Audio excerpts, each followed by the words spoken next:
Hello, thank you for coming to the Certification and Provision of Instructional Materials 2026-27 webinar. We appreciate you taking the time to join us today. To kick us off, I'll introduce myself and then I'll have my colleague introduce herself. My name is Frank Buenten. I'm the Manager of Instructional Materials Procurement and Financial Sustainability here at the TEA. I'll be one of your presenters for today's call and have a colleague who will be supporting throughout this presentation. I'll go ahead and pass it on over to Sasha to introduce herself next. Hello, everybody. Thank you for joining. My name is Sasha Tatum, and I am the Instructional Materials Access and Operation Coordinator. And I'll go ahead and pass it back to Frank to kick us off with our presentation. Perfect. Thank you, Sasha. Here's a brief agenda of our webinar today. We'll complete an overview of what is included as part of the Certification of Provision of Instructional Materials Survey, review the full process to complete the survey, identify changes and supports as part of this year, and review additional information and next steps. Now, moving on to the Certification and Provision of Instructional Materials overview. As you might know, the certification provision of instructional materials is a required document that indicates that the instructional materials your LEA has adopted or plans to adopt for next school year will cover 100% of the TEKS. It'll also certify compliance of the Children's Internet Protection Act. We're also gathering data around scope and sequence management, as well as products used for full subject and supplemental materials. It assesses RLA, math, social studies, and science. And lastly, there's an optional section focused on instructional materials review and approval, also known as IMRA reports usage, assessment platform usage, and implementation methodology utilized within your district. As I mentioned, this is required by statute in the Texas Education Code and Penal Code. We've referenced them here in case you need them when meeting with your board or have any questions about the statute. Please note that the Children's Internet Protection Act is a statute in itself. Before you start the certification process, it is important to take note of the terminology utilized throughout the survey. We'll now go over key terms you'll be seeing as you navigate through the survey in order to have full understanding of what is being asked. Full subject instructional materials are those that are designed to provide a student with mastery of the essential knowledge and skills for a certain subject and grade level without the need for supplementation and are often referred to as Tier 1 instructional materials. Supplemental instructional materials are designed to assist in the instruction of one or more of the essential knowledge and skills. When selecting instructional materials for each content, you'll notice that they are separated into different buckets based on their IMRA status. Those buckets include the following. SBOE approved instructional materials are materials that have gone through the IMRA process and have been approved by the State Board of Education, also known as the SBOE. Please note that SBOE approved instructional materials qualify for additional funding through House Bill HB 1605 entitlements. SBOE no action instructional materials are materials that have gone through the IMRA process and were neither approved nor rejected by the SBOE. Instructional materials that had no action taken can still be procured using the school system's instructional materials and technology allotment funds, but do not qualify for any additional HB 1605 funding. SBOE rejected instructional materials are materials that have gone through the IMRA process and have been rejected by the SBOE. Please take note, beginning in 2026-27 school year, local school systems may not locally adopt, use, or spend any funds to procure materials placed on the list of SBOE rejected instructional materials list, as dictated by TEC 31.024 and 31.106.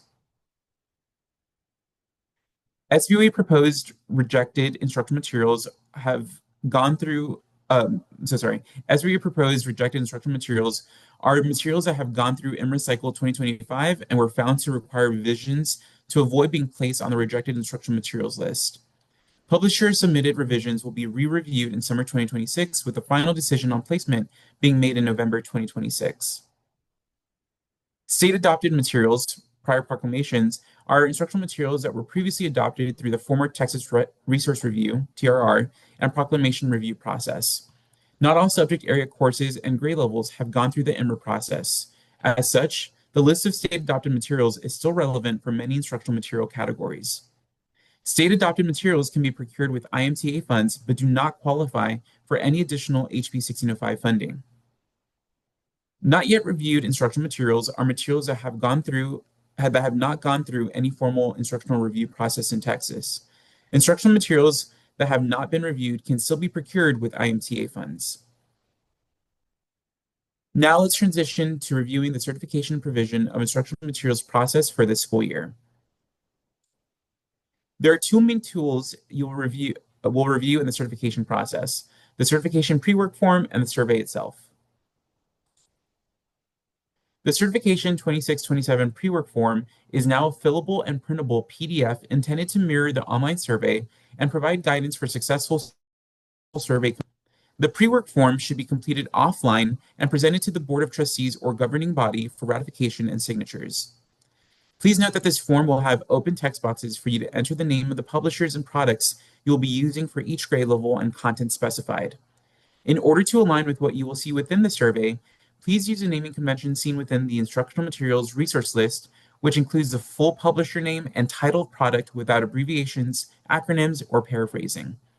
This ensures the naming conventions refer to the accurate product and will align with the predefined answer choices provided on the survey drop-down menus.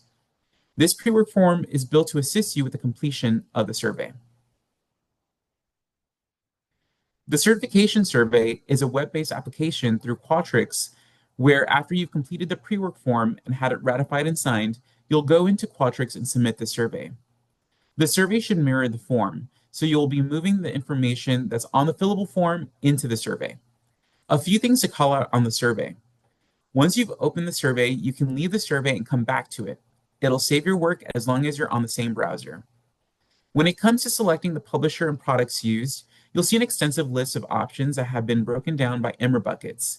This is a long list, so I personally would suggest using Control F to find the instructional materials you're looking for. Another suggestion would be to use the instructional materials resource list as part of your pre-work. We'll take time a little later in this presentation to speak to what you should expect as part of the resource list. At the bottom, you'll see an option for Other, with the fillable section if you don't find your instructional materials on the list.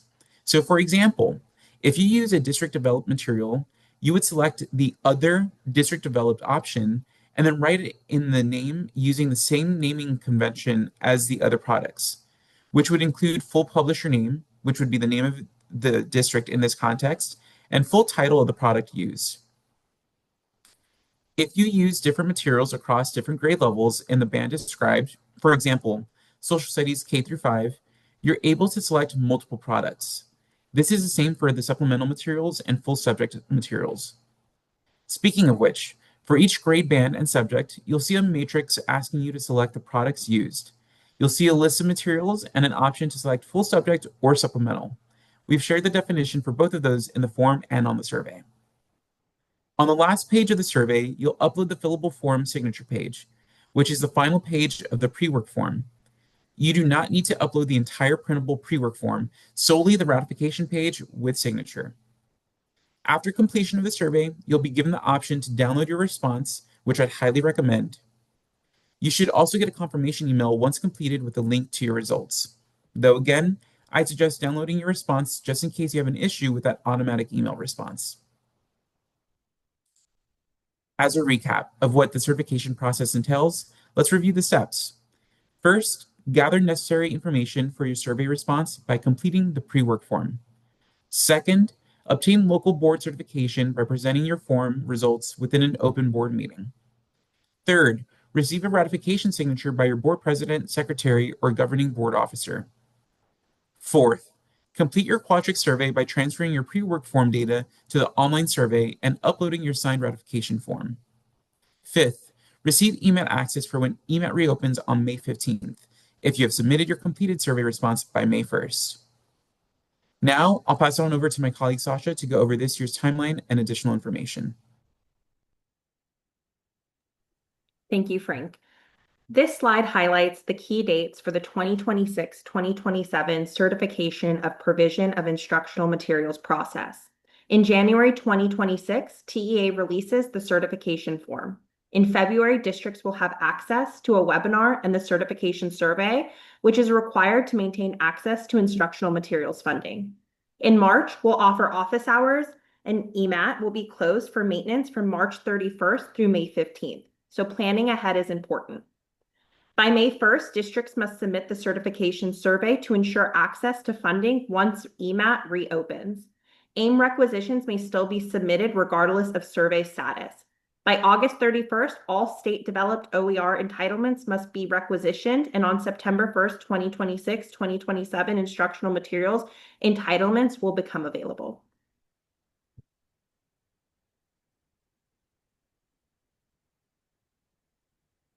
We can go to the next slide. Will do, as long as my computer.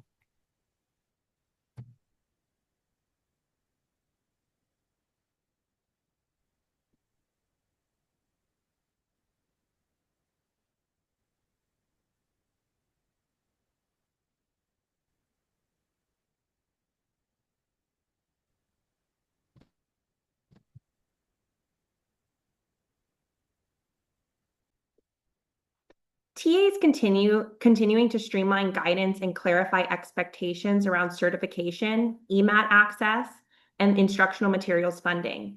Local school systems will have access to targeted webinars, office hours, and updated resources to support planning and implementation. We're also maintaining strong support for state-developed OER and accessible instructional materials to ensure uninterrupted access for students. Overall, these updates are designed to make the process clearer, more predictable, and easier to navigate. Next. For 2026-2027, several updates were made to improve the certification process. The pre-work form now includes clearer guidance. Survey questions have been reconstructed to better distinguish full subject and supplemental publishers, and the certification resource lists have been reformatted to match the survey. Updated details are available on the Certification of Provision of Instructional Materials webpage. Next. For 2026-2027, selections of full subject and supplemental instructional materials are now organized into clear buckets. These include SBOE-approved instructional and supplemental materials, state-adopted materials from prior proclamations, materials that were rejected or proposed for rejection through EMRA, and materials that have not yet been reviewed. These buckets help districts more accurately categorize materials when completing the certification survey. Next. Instructional materials on the SBOE rejected and SBOE proposed rejected list lists require special attention. Beginning in the 2026-2027 school year, any materials placed on the SBOE rejected instructional material list may not be purchased through requisition or disbursement using any funding source, including the IMTA. The Certification of Provision of Instructional Materials resource list shows all instructional materials that will appear in the survey drop-down menus. This list supports accurate completion of the 2026-27 pre-work form and helps ensure responses align with the survey options.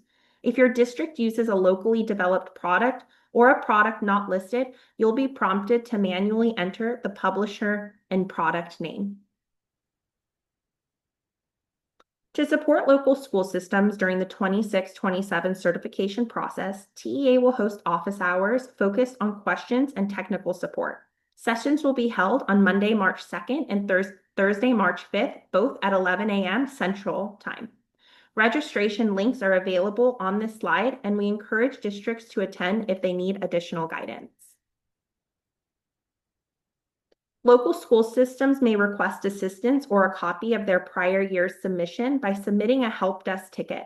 This option is available if you need help reviewing past responses or resolving issues during the certification process. We are very responsive via the help desk. Additional resources are available to support districts. I'm going to go over where you can find additional information and resources next. I also want to flag that LEAs may submit requisitions for accessible instructional materials without the certification survey completed, as those are funded separately and not from IMTA funds, though you won't be able to submit requisitions during the closure of EMAT. We typically advise LEAs to place Braille orders before the end of May and large print and audio orders by mid-July, so they receive them before the beginning of the school year. TA manually reviews all requisitions and disbursement requests in the order they're submitted.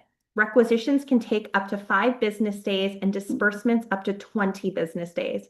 Because requests typically peak between June and August, we encourage districts to plan ahead and submit early.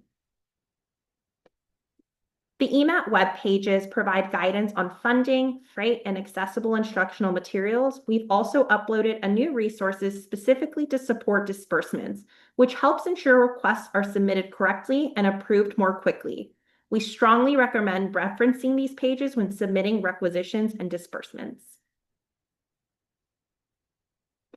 In order to help local school systems navigate disbursement procurement, we have created an optional pre-work form that will live on our disbursements and EMAT webpage. This pre-work document ensures that you are submitting disbursements properly in EMAT so they get processed and approved without the need to resubmit. We are now moving into the final section of our webinar with some additional next steps for local school systems. Next, districts should gather the information needed to complete the certification pre-form, register for office hours if needed, and obtain local board approval. Once those steps are completed, submit the certification survey with the required signed form attached. T recommends completing certification by May 1st, 2026 to be ready for EMAT reopening in mid-May. We appreciate you all attending our webinar. Before we close out, if you could take the next few minutes to complete our exit ticket by scanning the QR code. Our next slide is going to include some helpful links you should bookmark in your web browser. Again, please bookmark the following links. Do not hesitate to reach out via the Instructional Materials Help Desk if you have any additional questions or need further assistance. Thank you so much for coming to our webinar.